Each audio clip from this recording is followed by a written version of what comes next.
우리는 하나님의 나라, 그 이스라엘의 역사를 통하여서 이 나라가 왜 망하게 되었는가라는 것을 목적을 가지고 기록된 열왕기 상하 말씀을 보고 있습니다. 그렇게 하나님의 나라가 망한 이유를 북이스라엘의 이야기, 바알과 아세라를 섬겼던 아합과 이세벨 이야기를 해왔고, 엘리야와 엘리사 말씀들을 우리가 살펴보았습니다. 그렇게 북이스라엘 이야기로 이어지다가 오늘 본문에 어제 본문부터 해서 남유다 왕의 이야기들이 이어지고 있죠. 북이스라엘의 스토리가 이어지다가 남유다 왕의 이야기를 하고 있는 것은 바로 북이스라엘에서 시집온 아달랴, 그 아달랴의 영향으로 말미암아 남유다의 왕족들이 모두 멸해질 그 위기 속에 있었다라는 것을 말씀해 주고 있죠. 그리고 아달랴 이후 이제 세워진 요아스의 등극과 그의 통치를 우리에게 알려주시는 본문이 오늘 이 12장 본문 말씀이 되겠습니다.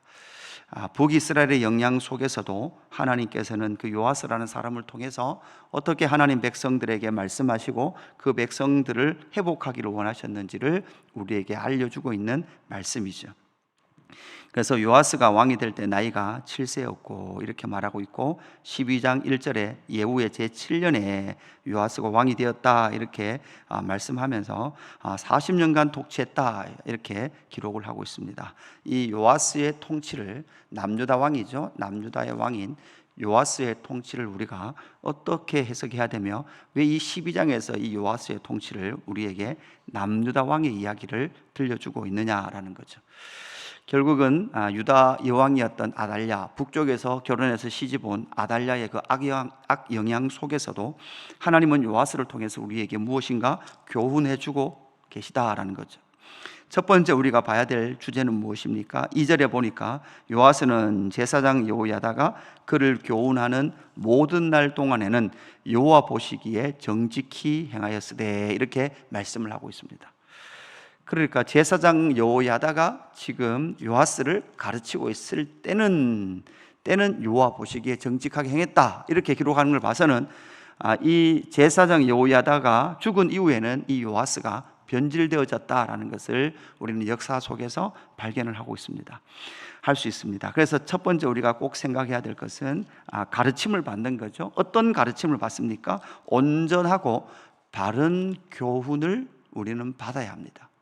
이것이 바로 하나님의 나라 백성들이 살아가는 방법입니다. 자기의 뜻대로 살아가는 사람들이 아닙니다. 하나님의 온전한 사람들의 통치, 가르침의 교훈을 받아야 합니다. 특별히 신약 시대에 오면 우리는 누구로부터 교훈을 받습니까? 당연히 여러분 목회자로부터 성경을 배웁니다. 여러분 중요한 것이죠. 목회자로부터 여러분 뭐를 배워요? 목회자의 신학이나 목회자의 주장을 배우는 게 아니에요. 목회자들을 통하여 여러분 성경을 배우셔야 돼요. 하나님의 말씀을 배우셔야 합니다. 그뿐만 아니라 그렇게 배우는 이유는 무엇입니까? 계속 그냥 목사의 말만 듣고 신앙하도록 배우는 것이 아니라 목회자로부터 여러분들이 성경을 배우고 나면 여러분이 스스로 이제 어떻게 합니까? 성경을 읽고 성경이 무엇을 말하고 있는지를 우리의 삶의 교훈을 여러분 온전한 성경의 가르침을 따라 살 수 있도록 여러분 적용해 갈 수 있도록 여러분 성경을 읽으셔야 합니다. 우리는 자꾸 신앙생활을 할 때 누구로부터 뭔가 들어야 됩니다. 목회자로부터 듣든 아니면 여러분 대부분 하나님한테 직접 듣든, 그죠? 하나님이 나한테 무엇인가 이렇게 마음에 감동을 주셔야 되는 거죠. 우리 이게 너무 많이 이렇게 이 한국 사람은 개발되어 있어요. 그래서 뭔가 한번 은혜가 있고 찌릿해야 이게 하나님이 이렇게 하라고 하시는가 보다 이렇게 배우는 거예요. 이렇게 결정을 하는 거죠. 무슨 일을 결정할 때 성경의 전체, 성경이 무엇을 말하고 있는지를 알아야 무슨 일을 결정할 건 아닙니까? 하나님이 오른쪽으로 가시오, 좌회전하시오, 우회전하시오 이렇게 가르치시지 않는단 말이에요. 성경 전체가 하나님의 나라가 어떤 원리로 경영되어지고 하나님이 어떤 관점으로 이 땅을 다스리고 계시는가라는 성경이 말하는 것을 알아야만 우리의 삶의 온전한 교훈을 말씀을 통해서 배워가게 된다라는 것이죠. 하나님의 백성, 남유다 백성들이 이렇게 요아스 왕의 통치, 그러니까 제사장 요야다의 교훈을 받아 정직히 행하였으나 3절에 보니까 어떻게 말합니까? 다만 산당들을 제거하지 아니하였으므로 백성이 여전히 산당에서 제사하며 분향하였더라, 이렇게 기록하고 있죠. 여러분, 이 말씀이 무엇입니까? 결국은 그 백성들의 삶 깊이 여호와의 신앙이 들어가지 않는 거예요. 제사장 여호야다의 가르침을 받고 요아스 왕이 개혁을 하고 정직히 행하였지만, 그리고 많은 우상 신전들을 무너뜨리고 제거했지만, 그러나 이 산당이라는 것은 어떤 것입니까? 그 백성들의 깊이 들어가 있는 거예요. 동네들마다 깊이 들어가 있는 산당들이란 말이에요. 그러니까 백성들의 삶 깊이 여호와의 신앙이 들어가지 않는 거죠. 여러분, 이것이 오늘을 목회하고 있는 목회 현장에서도 어려움이에요. 교회를 다니는 것 같고 신앙을 하는 것 같지만 성도들의 삶의 깊은 자리에 여호와의 통치와 여호와의 교훈과 여호와의 가르침이 들어가야 되는데, 교회에 오면 꼭 산당이 제거된 것 같아요. 신전이 무너진 것 같아요. 그러나 삶 속에 들어가 보면 아직도 여전히 자기의 그 산당을 지어 놓은 채 여호와를 섬기지만, 산당신을 섬기듯이 누구를 섬깁니까? 여호와를 섬기고 있는 이스라엘 백성들의 모습이 오늘의 교회의 성도의 모습 속에도 있더라는 거죠. 농담처럼 우리가 이야기합니다, 그죠? 교회를 다녀도 여러분 뭐합니까? 문지방을 밟으면 안 돼요. 교회를 다녀도 밤에 손톱을 깎으면 안 되죠. 복 나가니까. 교회를 다녀도 우리는 아직도 우리 속에 있던 그대로 그 미션을 가진 채 그렇게 우리의 삶 깊이 미션을 섬기는 그런 마음들을 가지고 살아가고 있는 것이 오늘의 우리의 모습이 아닌지를 우리는 살펴보아야 합니다. 성경 전체가 무엇을 말하고 있는지, 그리고 성경 전체가 우리를 어떤 삶의 방향으로 이끌어가고 있는지, 이것을 알아야만 우리가 하나님으로부터 성경의 교훈을 받으며 살아갈 수 있고, 그렇게 교훈을 받아야만 우리 삶 깊은 곳에 있었던 그 산당들을 제거하고 하나님의 가르침의 통치를 담아낼 수 있다라는 것을 기억을 하십시오.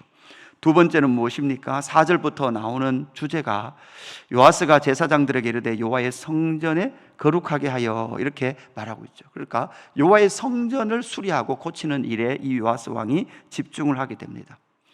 여호와의 성전은 어떤 곳입니까? 여러분, 바른 가르침이 있다면 그곳은 어떤 곳이죠? 하나님이 통치하시는 곳입니다. 하나님이 임재해 계시는 곳이죠. 성전은 무엇의 상징 모습이었습니까? 에덴 동산의 모습이기도 했습니다. 언제나 하나님께서 동산 가운데 나오시면 모든 하나님의 피조 세계가 하나님을 만날 수 있었던 곳이 에덴 동산이었습니다. 그러나 첫 번째 아담의 선악과 사건 이후로 결국은 하나님은 인류가 피 흘림을 통해서만 하나님께 나올 수 있고, 그 피 흘림이 없이 하나님께 나와서는 하나님을 만날 수 없는 상태가 되어 있었던 그 타락 이후 하나님은 아브라함을 통해서 하나님의 나라를 세우셨고, 모세를 통하여 성막의 규례를 주셨고, 그 성막에서 하나님은 이스라엘 백성을 만나시기를 원하셨던 것이죠. 그래서 그 성막이 결국은 성전이 되었습니다. 우리가 잘 알듯이 열왕기상에 솔로몬 이후로는 사실은 이 열왕기서에서 성전 이야기가 별로 없었단 말이에요. 사라졌단 말이에요. 그렇게 사라졌다가 이 요아스가 때가 되면 다시 성전의 모습이 등장하는데, 성전이 지금 솔로몬 성전의 모습에서 이 요아스 때가 되면 성전의 모습이 어떻게 됐습니까? 파괴되었다. 5절에 보니까 파괴된 모습으로 막 나타나는 거예요. 그죠? 파손되어 있는 그런 많은 모습들은 나타나는 거죠. 무너진 데가 많습니다. 수리해야 될 때가 많은 거죠. 이 말은 그들은 이미 그 성전에 대한 관심이 전혀 없었던 것이죠. 하나님의 임재와 통치에 대한 생각이 없이 그 성전을 돌아보지 아니했다, 이렇게 말을 하고 있습니다. 왕이 명령했는데도 불구하고 그 성전은 수리되지 않았습니다. 파손된 데가 그대로 있었습니다.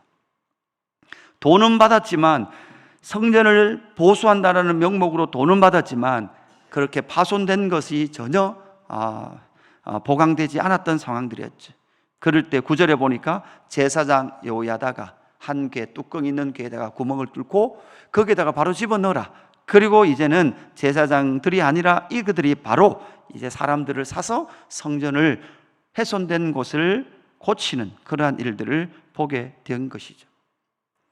이 성전은 결국은 하나님의 통치와 임재 회복을 상징하고 있습니다.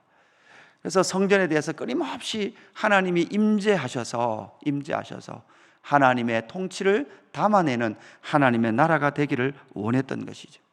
신약에 오면 여러분, 성전은 누굽니까? 저와 여러분입니다. 저와 여러분이 정말 훼손되지 않도록 하기 위한 것이 무엇입니까? 우리는 끊임없이 우리의 삶을 돌아보며 하나님 앞에 회개하며 나가야 합니다. 우리의 죄, 우리가 하나님의 통치를 담을 수 없는 그 범죄 가운데 있었다면, 또한 관심 없는 하나님의 임재와 통치에 관심 없는 삶을 살았다면, 우리는 끊임없이 우리의 성전을 보수하며 나가야 합니다. 그것이 바로 회개입니다. 하나님으로부터 멀어졌던 마음들을 돌이키고, 또한 하나님의 임재와 통치에 관심이 없었던, 또한 때로는 훼손된 우리의 마음이 있다면, 하나님을 향한 훼손된 우리의 마음이 있다면 우리는 하나님 앞에 회개하며 나아가야 합니다. 왜냐하면 하나님의 통치가 온전한 통치인 줄로 믿습니다. 왜 자꾸 하나님을 향해 마음이 상합니까? 내 생각이 옳다고 주장하니까 하나님의 통치가 내 마음에 들지 않는 거예요. 우리는 누구에게조차도 상처받았다 그래요? 하나님께조차도 우리는 상처받았다 그래요. 왜냐하면 내 생각대로 하나님 안 해주시니까. 그러나 우리는 인정해야 합니다. 하나님의 통치가 선하신 통치요, 온전한 통치인 줄로 믿습니다. 17절부터는 그럼에도 불구하고 요아스의 한계가 있었죠. 요아스의 한계가 무엇입니까? 요아스의 한계, 그 한계는 결국은 이 제사장 요야다가 죽은 이후 그는 변해버리는 그 모습을 보게 됩니다. 17절에 보니까 뭐라고 말합니까? 그때 아람 왕 하사엘이 올라와서 가드를 쳤다. 예루살렘을 향하여 공격했다라는 거죠. 하사엘은 결국은 엘리야가 기름 부어 세웠던 아람의 왕이고, 하나님은 왜 아람의 왕을 기름 부어 세웠습니까? 하나님이 아람의 왕을 기름 부어 세웠어요. 바로 하나님의 뜻대로 살지 않았던 하나님의 나라를 마시기 위하여, 다루시기 위하여 하나님은 아람의 왕 하사엘을 기름 부어 세웠습니다. 그 하사엘이 어디까지, 이제는 남유다까지 공격하고 있더라라는 거죠. 역대하 24장 말씀 한번 볼까요? 역대하 24장 말씀에 보면 요야다가 죽은 후에 유다 방백들이 와서 왕에게 절하매 왕이 그들의 말을 듣고 그의 조상들의 하나님 여호와의 전을 버리고 아세라 목상과 우상을 섬겼으므로 그 죄로 말미암아 진노가 유다와 예루살렘에 임하니라, 이렇게 되어 있습니다. 그러니까 요야다가 죽고 나니까 백성들의 방백들, 지도자들이 요아스 왕을 찾아온 거예요. 그러니까 뭐라고 말합니까? 제사장 요야다가 말했던 성전을 섬겨봐도 별로 달라지는 삶이 없습니다. 별로 달라지지 않습니다. 그러니까 차라리 다시 우리는 아세라 목상 섬기고 바알 목상을 섬깁시다. 이게 그들의 주장이었던 거예요. 그러니까 목상과 우상을 섬기는 것이 훨씬 더 좋습니다. 자식도 더 잘 되고 더 사업도 번창하고 더 잘 되더라는 것이에요. 그 위에 말씀 볼까요? 그렇게 될 때 어떻게 했습니까? 그러나 여호와께서 그들에게 선지자를 보내사 다시 여호와께로 돌아오게 하려 하심에 선지자들이 그들에게 경고하였으나 들었다 듣지 않았다. 듣지 않았다는 거예요. 여러분, 하나님은 일하셨습니까? 일하지 않았습니까? 하나님은 일하셨어요. 여호야다의 아들 제사장 스가랴를 그들 가운데 보냈지만 그들은 여호와의 전 뜰 안에서 그를 죽여버려요. 진짜 선지자가 오니까 여러분 뭐하더라는 거예요? 죽여버리더라는 거예요. 듣기 싫은 소리 하니까 죽여버리더라는 거죠. 우리는 좀 거북한 소리 들으면 그죠? 떠나버립니다. 여기만 교회냐? 진짜 여호와의 말씀을 들어야 하는 것이죠. 성경이 말하는 것을 선지자가 말하면 여러분 들으셔야 됩니다. 성경 아닌 거 가르치면 여러분 이 교회를 떠나셔야죠. 성경을 대로 가르치면 아멘 하셔야 하고 우리의 삶을 돌이켜야 합니다. 이것이 바로 이스라엘 백성들의 모습이었던 것이죠. 여러분, 오늘 말씀을 정리하면서 우리는 기억해야 합니다. 저와 여러분의 삶 가운데 요야다가 있게 하십시오. 그 요야다는 무엇입니까? 사람이 아니에요. 진리의 말씀이에요. 성경 전체가 무엇을 말하는지, 여러분을 어떤 인생의 방향으로 끌고 가는지, 목사님 만나서 목사님 말 한마디 들어봐야 되겠다, 이게 아니고 성경이 우리에게 무엇을 말하고 있는지, 저와 여러분을 어떤 방향으로 이끌어가고 계신지를 확인하고 그 방향을 따라 순종하며 걸어가는 저와 여러분의 삶의 인생이 되기를 주님의 이름으로 축복합니다. 아버지 하나님 감사합니다.